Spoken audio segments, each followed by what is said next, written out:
I think I raised in the middle of the year. It was 3,000 was my target. And I raised 3,400. I have said more than once that's a conservative target. I think it can go higher than that, but that's kind of take it a step at a time. Part of the reason I'm figuring it's conservative is because I have a $75 target on silver. So it's hard, even though I know silver is going to outperform in the bull market, it's hard to see silver go from 33 to 75 and gold go 400 points. So I'm guessing if the dollar drops to the extent I'm talking and silver goes where I'm saying, gold's going above 3,400. But for now, 3,400 is my target. That's a pretty good move from here. Analyst David Hunter has a conservative gold target of $3,400, which was raised from $3,000 last year. They believe gold could go even higher, especially if the dollar weakens. With silver expected to rise from $33 to $75, they anticipate gold will surpass $3,400, but that remains their official target for now. David Hunter, a veteran macro strategist and market forecaster, forecasts that tariffs and trade war concerns largely drive market uncertainty. The analyst initially expected a 5% S&P decline, but acknowledges a deeper correction fueled by bearish sentiment. Despite this, they see the downturn as a necessary reset before a major rally. Their targets remain bullish, predicting S&P 7,500, NASDAQ 25,000, and Dow 55,000, with semiconductor stocks potentially doubling. They anticipate a strong market rebound in the spring and summer. David Hunter recalls that the market was overbought and showed short-term weakness, but the broader outlook suggests a softening economy rather than accelerating inflation.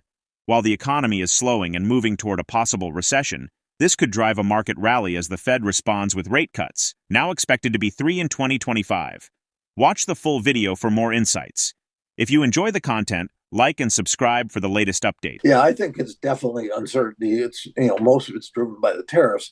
I will say a month ago, I started talking about, the market was at 6,100 at its highs. And I was saying, I'd like to believe this, this is my scenario. I'm bullish, but I see some things under the surface that tell me we're probably not done with the consolidation that started last December.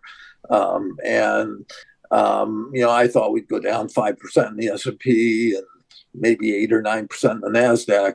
It's obviously done more than that. And I think that's because of the tariff talk and the trade war scares. And, you got people coming out of the woodwork comparing this to the 1930s. This is how a depression starts, et cetera.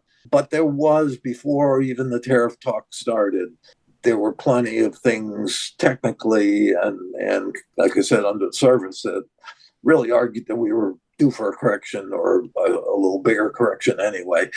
Now that we've had it and it went further than I expected, there's the sentiment is off the wall. I mean, the sentiment is so bearish right now. And what I step back and say is with a 10% correction in the S&P and a little more than that in the NASDAQ, you've created kind of a wall of worry, a sentiment picture that you normally get from a much bigger bear market. So I think that's all a sign that this is cleansing. It's the the pause that refreshes, and my view hasn't changed. I still believe we're headed for S&P 7,500, NASDAQ 25,000, Dow Jones 55,000, and the Russell up to 3,300.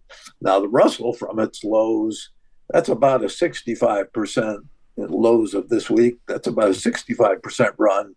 The S&P and Dow probably a little over 30, and the NASDAQ probably 40. And I think things like the semiconductors, which everybody wants to pan now and doesn't like, I think that you're going to see those pretty much double from here. I have a 400 target, and it's not changing. So it's these are aggressive numbers. I get a lot of people reacting negatively to my call right now, but I think you are set up for a very big run here in the spring and into the summer. I mean, there were gaps that could get filled in. The market was overbought technically, and I look at a lot of cross-market stuff, sector stuff that was just saying it's not in place yet. There's, it's got some weakness ahead before it can go. And it was things that the market needed. So those were the things that I was looking at that were kind of cracks, but they were short-term cracks. The bigger picture about the economy, where the economy is slowing for sure, and people were worried that inflation was accelerating. So you're hearing the stagflation word again, et cetera.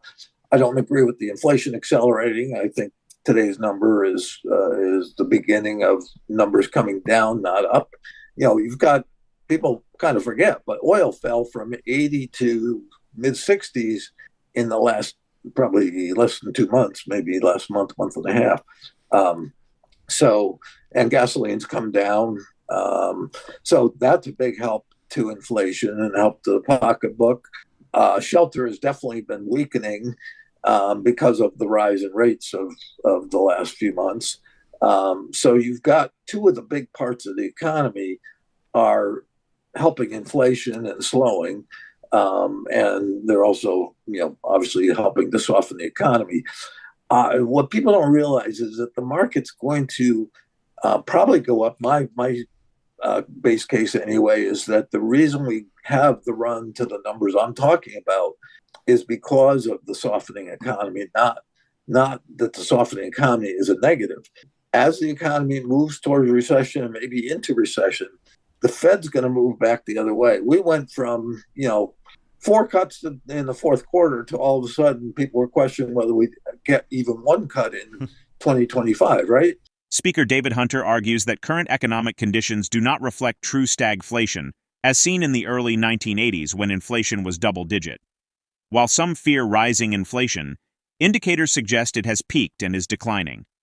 Housing markets in Texas and Florida are already seeing price drops, and alternative inflation measures suggest it may be near the Fed's 2% target. The belief in stagflation is exaggerated, driven by those unfamiliar with past economic cycles. David Hunter predicts a severe global economic downturn within the next year, worse than the 2008 and 2009 financial crisis. While it may start as a mild recession, it will intensify due to excessive leverage in the system. Key risks include auto loans, commercial real estate struggles, and first-time home buyers who overextended themselves in recent years. Many will struggle to meet their financial obligations if job losses increase, triggering a broader crisis. The housing market is expected to face a significant decline, with home prices potentially dropping by 30 to 40% on average. Auto loans and commercial real estate could also experience substantial distress as the economy weakens. Financial instability will become apparent once the deleveraging process begins, leading to widespread economic hardship. Now, let's dive into the interview. Stagflation was because we had relatively solid growth and inflation in the high single digits, and double digits at some point there. But, don't forget, back then we came down from high double digit inflation, mid-teens, even 20% inflation. And we went through a recession in the early 80s. That's what stagflation was. This idea that you can have, 1 or 2% growth, if that, and inflation at 3%, and that's stagflation. No, it isn't. It's we came through a long period where we had almost no inflation and some growth, slow growth. So people are kind of spoiled by that and think that anything that's a higher inflation is stagflation. First of all, I think we're very close to recession, so that goes beyond stagflation, I think, but beyond the stag part of that. But secondly, more importantly, I do think inflation has peaked, is coming down. Any rise in the first quarter, we see it every year, seems to be a kind of a seasonal bias that gets worked out as you go through the year. Trueflation is a private measure out there that I'm not sure where their differences are, but their inflation number is well below the Fed's target of 2%. It's 1.3 or 4%. Shelter is one thing that has biased the indexes up, CPI in particular. It's not calculated properly to adjust for, to bring it to present day. And shelter is definitely weakening. Rents are sticky. Obviously, they don't come down quickly. But housing although it's held up. You go to areas like Texas and Florida, and prices are coming down pretty quickly. So I think our indexes are not necessarily accurately representing where inflation is today. And at the very least, I don't think it's going up. I think it's coming down. It could be at 2% target already if it would calculate properly. So I think stagflation is kind of a neat word people glommed onto that didn't live through the early 80s. I just don't think it's the story of today. I will certainly agree because I'm calling for a global bust, as you know. Out beyond, we start with a recession, starts looking like a soft landing, and it gets harder and harder. But ultimately, I think within the next year, we're going to be in a global bust. Global bust, just simplify it and say something worse than 2008-9. That sounds crazy. Most people don't see that. But I think certainly auto loans will be a part of that. I think there's a lot of things. You can't have the leverage we have in the system and go through a surprisingly bad downturn and not have it, cause real problems. So I think even I'd say the last 2, 3, 4 years of home purchases, a lot of those that for particularly first time home buyers that ran to that market and said, yeah, it's absorbing a lot more of my income than it should, but I can't afford, I'm not going to wait any longer. Those people aren't going to be able to carry through if they lose a job or what have you. So we're still going to have a housing downturn that I think could cause a 34 to 40% decline in home prices across the board, on average. Autos, I think, can be a problem. Certainly, commercial real estate, we're not out of the woods there yet. So there's a lot of things that once we start deleveraging, you're going to find out what deleverage means. David Hunter foresees a turbulent economic period ahead, with market volatility, a potential recession, and significant housing and commercial real estate declines. However, they also anticipate a strong market rebound driven by Federal Reserve interventions. While fears of stagflation persist, they believe inflation has already peaked, and economic adjustments will shape future opportunities and risks.